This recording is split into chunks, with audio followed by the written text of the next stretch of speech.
I am a sick man. I am a spiteful man. I am unattractive.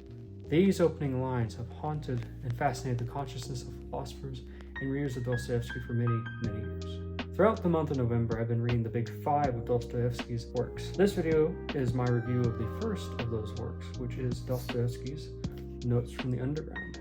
Now, this particular version is translated by Richard Revere and Larissa Volokonsky. They are both a very famous couple who do a lot of translation. Dostoevsky's Notes from the Underground is the first novella that I chose, simply because in the chronological order, it just makes sense. Dostoevsky's Notes from Underground is a novella that tackles various themes of existential thought. These themes range from human freedom and rebellion to meaning itself. Now, why should you read this novella?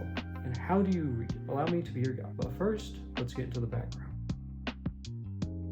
Dostoevsky wrote Notes from the Underground and had it published in 1860. This novella is set in St. Petersburg during this time and follows the story of the underground man. The genre of this novella is philosophical fiction, which has caused this novella to be called the first existential novel. Now, within this novella, there are really 2 main characters. The first one is the unnamed protagonist, whom I have dubbed the underground man, and many have dubbed him that. And secondly, there is Lisa, and she plays a more pivotal role in part 2. The underground man is a man who's isolated himself from society in a very extreme way. He is a retired civil servant, and these notes serve as a confession, explaining his isolation from society. Now, the book is split into 2 parts. Part 1 is more of a dialectic with the underground man and the reader, and part 2 describes his life when he was a younger man and how he progressed from a romantic idealism of beauty and lofty ideas, as he calls it, and his progression to the cynical nature that we see in the first part. In this part, we see him interact with people, and this is where he finds Lisa. What happens then is something that I will leave you to find out, because I like being a bit spoiler-free. So what is the philosophy of the underground man? The philosophy of the underground man is against the conventions of society. He opposes the ideals of science, of quantifying humanity. He seemingly is against any contemporary philosophy at this time. Namely, he seems to oppose utilitarianism. Now, utilitarianism is the philosophical idea that you can use essentially mathematics and logic and things along those lines to maximize human pleasure, maximize human happiness. He opposes this idea that reasoning, enlightenment, or any form of mathematical laws can change the nature of man. He says, "You see, reason, gentlemen, is a fine thing.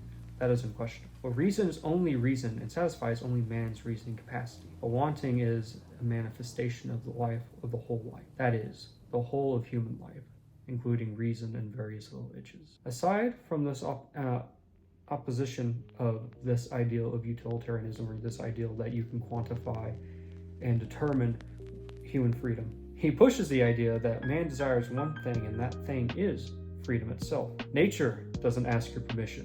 It doesn't care about your wishes or whether you like its laws or not. You're obligated to accept this, and consequently all its results as well.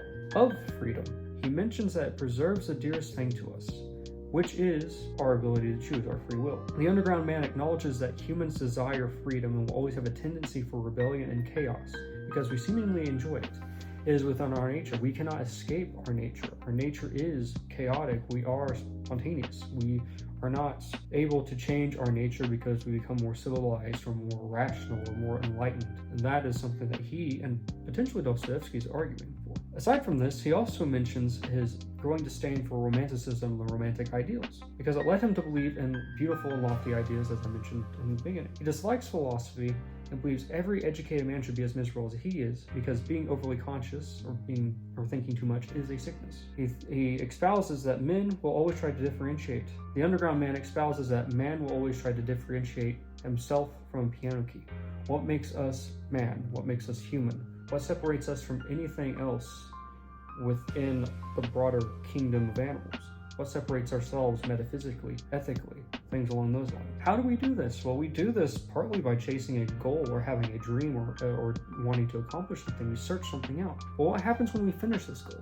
This was the really interesting part. He argues that we always need a goal or something to do because we are afraid of having nothing to search for. For if we do not have a goal, we will pursue pleasure in anything to prove that we have some idea of free will, that we have some form of individualization. Apologize for that little tick. That was a message I just got. The purpose of life, accordingly, is to keep achieving the goal. He purports that this is the entire objective of humanity throughout its history. Man was made to suffer and to continually pursue a goal. This eventually leads him to posit what I would say is the ultimate question throughout the novel, or the novella, and that is, which is better, cheap happiness or lofty suffering? Although he firmly holds to these ideals that man was made to suffer, that man pursues freedom, that man is intrinsically rebellious, that man cannot be quantified, he also seems to have an idea of wanting some sort of beauty, because in a sense that beauty can be a saving grace of sorts. But I digress there. He does have immense hatred for himself as a person. He finds himself to be lesser than a scoundrel, or more than a scoundrel, really. He views himself as an insect, which makes me wonder if Kafka had any inspiration for metamorphosis in this. Now, what did I think about this novella? I absolutely enjoyed this novella. Notes from the Underground is a very compelling reading, and by no means is it an easy novella to get into or to really digest. I found myself having to reread passages and having to wrestle with certain ideas, and really, I would say that while it didn't fundamentally change me as a person, I will say that the ideas and the writing and what Dostoevsky is essentially communicating did help change ideas of my own belief in certain aspects, mainly with human freedom, because there are certain parts of that I haven't necessarily thought of, and so wrestling with that was refreshing, to say the least. And the ideas are also deeply profound.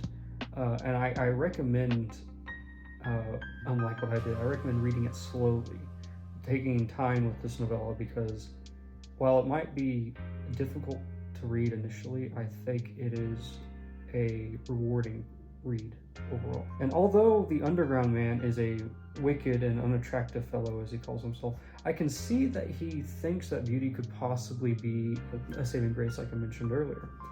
However, I think he's trying to reject that notion because of his overly cynical nature towards himself and to society as a whole. Dostoevsky's emphasis on beauty within this novella is rather interesting, and it's an idea that I've seen in other books that I've read by Dostoevsky, such as Crime and Punishment and Brothers Karamazov. But I will analyze Dostoevsky's view on beauty within those respective videos. So, should you read the Notes from the Underground? I think you should read this novella because of its deep sense of existentialism and its desire to push it back against deterministic philosophies. This novella is often dubbed the first existentialist novel, and quite frankly, I think it is, especially if you've read any of the other existentialists like Kafka, Sartre, Camus, or Kierkegaard. You could definitely see how this novella inspired them and influenced them quite a bit. Aside from grappling with themes of rebellion, beauty, and free will, this work also references and Dostoevsky uses this work quite a bit, and there's a lot of allusions to this particular novel or novella.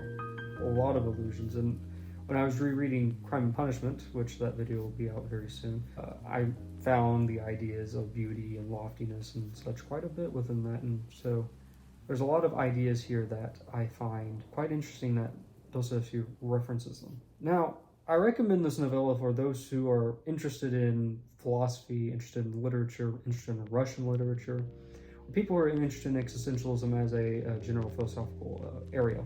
I wouldn't recommend this novella for people who really aren't interested in the aforementioned list, simply because it wouldn't be that interesting for you.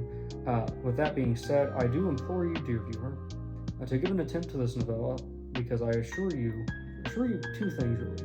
One, you won't regret reading it because it does challenge you in various ways. But number two, I recommend taking it slowly and having a notebook and writing down your thoughts every single day, because that's what I did that, and it helped me better understand and grapple with what the novella is communicating. So this book was the first of the 5 novels I've been reading for this November challenge, which are called the Dostoevsky Challenge. The Notes from the Underground is a very profound read. It's a brilliant read, and quite frankly, I find the book to be a bit of a guidebook on either how to destroy your life or how to avoid destroying your life. because the underground man is so obsessed with the ideas of isolating himself. He's obsessed with the ideas that no matter how much you educate yourself, no matter how much you grow and mature and become civilized, you always have that tendency, that proclivity towards destruction and chaos, because that is something that we intrinsically enjoy.